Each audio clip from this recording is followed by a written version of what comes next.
నమస్తే. ప్రస్తుతం మనతో పాటు దైవాజ్ఞ బ్రహ్మశ్రీ వీరాపురం సుబ్రహ్మణ్య స్వామి గారు మనతో ఉన్నారు. సో ఓవరాల్గా ఆగస్టు మాసంలో కుంభరాశి వారికి ఎలాంటి స్థితిగతులు ఉండబోతున్నాయి, ఎలాంటి జాగ్రత్తలు తీసుకోవాలి, గురుగారిని అడిగి తెలుసుకుందాం. నమస్కారం గురుగారు. శుభాశీస్సులు అండి. గురుగారు, ఆగస్టు మాసం, అందులోని విశేషంగా శ్రావణ మాసం, కుంభరాశి వారి పరిస్థితి ఎలా ఉంది? ప్రజెంట్ వీళ్ళ టైం ఎలా నడుస్తుంది? ఎలాంటి జాగ్రత్తలు తీసుకుంటే బాగుంటుంది అంటారు? మామూలుగా కుంభరాశి వాళ్ళకి ఓవరాల్గా ఏలినాటి శని జరుగుతున్నా ఈ శ్రావణ మాసం అత్యంత యోగమైనటువంటి జీవితం, యోగమైనటువంటి జాతకం. కుంభరాశిలో పుట్టిన వాళ్ళందరికీ కూడాను ఈ శ్రావణ మాసంలో 3 పువ్వులు 6 కాయలతో కూడుకొని వాళ్ళ సంసార జీవితం, వాళ్ళ వ్యక్తిగత జీవితాలన్నీ కూడా ఈ శ్రావణ మాసంలో స్థిరపడే అవకాశాలే ఎక్కువగా ఉన్నాయి. స్థిరపడే అవకాశాలంటే స్వగృహ ప్రాప్తి, వాళ్ళు ఎటు ప్రయత్నం చేసినా కూడా నెరవేరుతుంది, అయి తీరుతుంది. అది ఏదో ఒక రూపంలో జరిగి తీరుతుంది. అలాగే వివాహ యోగ ప్రయత్నాలు కూడా చేసుకున్నట్టయితే 100% చక అన్నీ కూడా ఒక క్షణంలో అన్నట్టుగా, క్షణాల్లో అన్నట్టుగా సంబంధాలు కుదిరిపోవడం, చకచక అయిపోవడం అనేది కూడా జరుగుతుంది. ఎప్పటి నుంచో ప్రయత్నం చేస్తున్న వాళ్ళకి కూడా ఈ శ్రావణ మాసంలో కుదిరే అవకాశాలు ఎక్కువగా ఉన్నాయి. ఎటు తీసుకున్నా కూడా వీళ్ళ జీవితము సంతోషకరమైనటువంటి జీవితం. 10 మందితో కలిసి, అంటే కుటుంబ సభ్యులతో కావచ్చు, స్నేహితులతో కావచ్చు, ఇరుగు పొరుగు వాళ్ళతో కావచ్చు, సంతోషంగా వాళ్ళందరితో కూడా సాఫీగా జీవితాన్ని సాగించే అవకాశం. వాళ్ళందరితో కలిసి మెలిసి సంతోషంగా శుభకార్యాల్లో పాల్గొనడం, వీళ్ళు ఇతర శుభకార్యాలకు వెళ్ళన్నా పాల్గొనడం, లేదా వేళలలోనే శుభకార్యాలను అందరినీ ఆహ్వానించడం, ఎటు తీసుకున్నా కూడా సంతోషకరమైనటువంటి జీవితం అనేది ఈ మాసంలో అధికంగా ఉంది. నూతన వ్యాపారాలు ప్రారంభం చేసుకోవచ్చు. చిన్న వ్యాపారం లేదు, పెద్ద వ్యాపారం లేదు, ఏదైనా చేయొచ్చు, బాగుపడతారు కూడాను. ఇదే కాకుండా వ్యాపారంలో కూడా బాగా రాణించగలరు, బాగా మంచి వ్యాపారవేత్తలుగా కూడా గుర్తింపు పొందుతారు. ఇవే కాకుండా ప్రశంసలు, పత్రాలు, మూమెంట్లు, షీల్డ్ అనే అంత విధిగా సన్మానాలు, సత్కారాలు, ఆల్రెడీ జాబ్ చేస్తున్న వాళ్ళకు కూడా ఇటువంటి సన్మానాలు, సత్కారాలు, అనేక విధాలు కూడా కీర్తి ప్రతిష్టలు, గుర్తింపు, ప్రఖ్యాతి, పేరు ప్రతిష్టలు, బాగా వ్యాపకాలు. అంటే వాళ్ళ మాట 10 మంది నోట విస్తరిస్తూనే ఉంటుంది, అందరూ మాట్లాడుకుంటూ వాళ్ళు. గుర్తింపు, చక్కగా వీళ్ళ కష్టానికి తగిన మించి ప్రతిఫలమైనటువంటి గుర్తింపు జరుగుతుంది. అంతేకాకుండా వీళ్ళ జీవితము సంతోషంగానే ఉంటుంది, 10 మందికి వీళ్ళు ఆదర్శంగా అన్నట్టుగా ఉంటుంది. వీటితో పాటు నూతన వాహనాలు కొంటారు. వీళ్ళు కూడా కుంభరాశి వాళ్ళు నూతన వాహనాలు కొంటారు. పాపం వీళ్ళు కూడా చాలా కష్టాలు పడ్డారు. వ్యాపారాలు చేసేవాళ్ళు, వాహనాలు ట్రావెల్ చేసేవాళ్ళు, వాళ్ళ జీవితాలు అతలాకుతలమైపోయినటువంటి వాళ్ళు కూడా ఈ మాసంలో బాగా సంతోషంగా జీవిస్తారు. కొంతమంది అయితే పూర్తిగా సర్వం కోల్పోయిన వాళ్ళు ఉన్నారు, వాళ్ళకి మళ్ళీ యోగం ఏర్పడుతుంది. ఇటువంటివన్నీ కూడా అధికంగా ఉన్నాయి శ్రావణ మాసంలో. ఎటువంటి పనులైనా కూడా చేసుకోవచ్చు. ఆరోగ్య విషయంలో కూడా బాగుంటుంది, దాని నుంచి బయటపడతారు. అంటే ఆరోగ్య సమస్యలతో ఆపరేషన్లు జరగాలి అన్న దాని గురించి దాంట్లో కూడా వీళ్ళు జరగకుండానే బయటపడే అవకాశం ఉంది. ఒకవేళ చేసుకున్నా కూడా దాని నుంచి వీళ్లకు మంచి జరుగుతుంది. ఆపరేషన్ చేసుకున్నా కూడా నష్టమేం లేదు, మంచి జరుగుతుంది కూడా. ఏదో జరిగిపోతుందని భయపడాల్సిన అవసరం లేదు. అన్ని విధాలా కూడా ఈ రాశి వాళ్ళకి బాగుంది. విదేశాలకు వెళ్తారు, విదేశీయాన యోగ ప్రయత్నం చేసుకునే వాళ్ళు కూడా నెరవేరుతుంది. విదేశాల్లో ఉద్యోగం గురించి ప్రయత్నం చేసుకునే వాళ్ళకి కూడా దొరుకుతుంది. అక్కడ వీసా ఏదో అన్నీ ఉన్నాయి కదా, ఇటువంటివి కూడా దొరుకుతాయి. అనేక విధాలు కూడా ఈ రాశి వాళ్ళకి మంచి యోగమైన మాసం అని చెప్పాలి. ఈ శ్రావణ మాసం అత్యంత శుభప్రదంగా కూడా ఉంది. సంతాన విషయంలో కూడా మంచి వార్తలు, శుభవార్తలు, మంచి సంతాన యోగము కలుగుతుంది. వీటితో పాటు ఇంకా కూడా ఈ రాశి వాళ్ళు ఒక ఇల్లు కొనడాలు కానీ, అమ్మడాలు కానీ, స్థలాలు అమ్మడాలు కానీ, కొనడాలు కానీ, రియల్ ఎస్టేట్ వ్యాపారం అంటారు కదా, వాళ్ళకి ఈ మాసంలో అత్యంతమైన రాత్రికి అన్నట్టుగా ధనలాభం కలిగే అవకాశం ఉంది. అంటే బిజినెస్ పరంగా ఒక్కసారిగా ఉన్న పలానా వచ్చి పడే అవకాశం ఉంది. ఆర్థికంగా అభివృద్ధి అన్ని విషయాల్లో కూడా చాలా బాగుంది కుంభరాశి వాళ్ళకి. వీటితో పాటు ఈ రాశి వాళ్ళు, కుంభరాశి వాళ్ళు వారాలలో చూసుకుంటే గురువారం రోజు వీళ్ళకు కలిసి రాదు. గురువారం ఘాతువారం. గురువారం మంచి వారమే కదా అని అందరూ అనుకుంటారేమో, కానీ అందరికీ మంచిది కావచ్చు, కానీ ఈ రాశి వాళ్ళకి నెగిటివ్ వారం. కుంభరాశి వాళ్ళకి నెగిటివ్ వారం కాబట్టి ఈ కుంభరాశి వాళ్ళకి గురువారం రోజున ఇంపార్టెంట్ పనులు చేయకూడదు, ఘాతువారము. తర్వాత నక్షత్రాలలోకి వచ్చేటప్పటికి కుంభరాశి వాళ్ళు ఆరుద్ర నక్షత్ర జాతకులతోటి ఎటువంటి సత్సంబంధాలు పనికిరావు.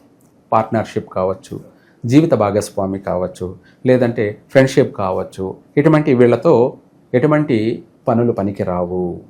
అన్ని నష్టాలే జరిగే అవకాశం ఉంది. కాబట్టి ఈ ఆరుద్ర నక్షత్ర జాతకులతోటి ఎటువంటి సత్సంబంధాలు పనికిరావు. తర్వాత దీంతోపాటు కుంభరాశి వాళ్ళకి కన్యా లగ్నము అన్నది బ్యాడ్ టైం. ఇది అశుభ ముహూర్తము, అశుభ సమయము, నెగిటివ్ సమయం అన్నమాట. అందుకనేసి కుంభరాశి వాళ్ళు ఎటువంటి పనులైనా, చిన్న పనులైనా, ఇది చిన్న వ్యాపారమే కదా అనుకుంటే అది పెద్ద నష్టాన్ని కలగచేస్తుంది. లేదు, పెద్ద వ్యాపారం అనేదే కాకుండా ఇంకా ఎటువంటి పనులైనా కూడా ఈ యొక్క కన్యా లగ్నంలో ఎటువంటి పనులు చేయరాదు. ఎటువంటి పనులు చేయరాదు. మనం విదేశాలకు వెళ్తున్నాము, ఈ టైంలో బయలుదేరామనుకోండి, మళ్ళీ తిరిగి రావాల్సిందే. మళ్ళీ తిరిగి నష్టమే జరుగుతుంది. ఆ వెళ్తున్నప్పుడే మనకు అపశకునాలు ఎదురవుతుంటాయి. ఏమిటి అపశకునాలు? బ్యాడ్ సిగ్నల్స్ మనకు ముందే వచ్చాయి. 100% అందరికీ తెలియజేస్తుంటుంది. దీన్ని పట్టించుకునే వాళ్ళు ఉంటారు. కొంతమంది మూర్ఖులు, అజ్ఞానులు, తెలిసి తెలియని వాళ్ళు అవి పట్టించుకోరు, అవాయిడ్ చేస్తారు. ఎందుకంటే ఆ కష్టాల్లో నలిగిపోవడమే వాళ్ళకు ఇష్టం. వాటిలో కొట్టుమిట్టాడడం, వాటిలో నష్టపోవడము, వాటితో బాధపడడం, వాటితో పోరాడడమే వాళ్ళకి ఇష్టాలు. అందుకనేసి మనకు ఆ సిగ్నల్స్, ఆ మెసేజ్ మనకు తెలుస్తున్నా కూడా వాటిని వినరు, నమ్మరు, పట్టించుకోరు. ఎవరో నష్టం చేయాల్సిన అవసరం లేదు, వాళ్ళంతటా వాళ్ళే నష్టపరుచుకుంటారు అన్నట్టుగా ఉంటుందన్నమాట. అందుకనేసి ఈ కన్యా లగ్నంలో ఆ బయలుదేరేటప్పుడే మనకు అడుగడుగున అపశకునాలు ఎదురవుతున్నాయి అంటే మనం కంపల్సరీగా దాన్ని అవాయిడ్ చేయాలి. ఎందుకు అంటే చెప్పలేం, ప్రాణ నష్టాలు కూడా కోల్పోవాల్సిన పరిస్థితి. అదే దేవుడి దగ్గరికి వెళ్తున్నాం అని పోయి మళ్ళీ తిరిగి రాలేదు. బాగా గమనించను, వాళ్ళు దైవ దర్శనానికి వెళ్ళి వస్తూ ప్రమాదమై యాక్సిడెంట్ అయి చనిపోయారని, లేదంటే అక్కడ కోనేట్లోనో లేకపోతే ఆడ ఆ ఏటిలోనో కొట్టుకుపోయారని, చనిపోయారని చెప్పి ఇట్లాంటివి మనం చూస్తుంటాం కదా. మిగతా వాళ్ళకి ఏమనిపిస్తుందో తెలుసా? దేవుడు ఎక్కడున్నాడు? దేవుడు అనేవాడు ఉన్నాడా? దేవుడు అనేవాడు ఉంటే వాళ్ళ దర్శనానికే వెళ్ళి వస్తుంటే ఇలా జరగడం ఏమిటి అని అందరికీ సందేహం వచ్చేస్తుంది, అందరికీ అనుమానం వచ్చేస్తుంది. మరి దేవుడు అనేవాడు ఉంటే కాపాడాలి కదా అంటారు.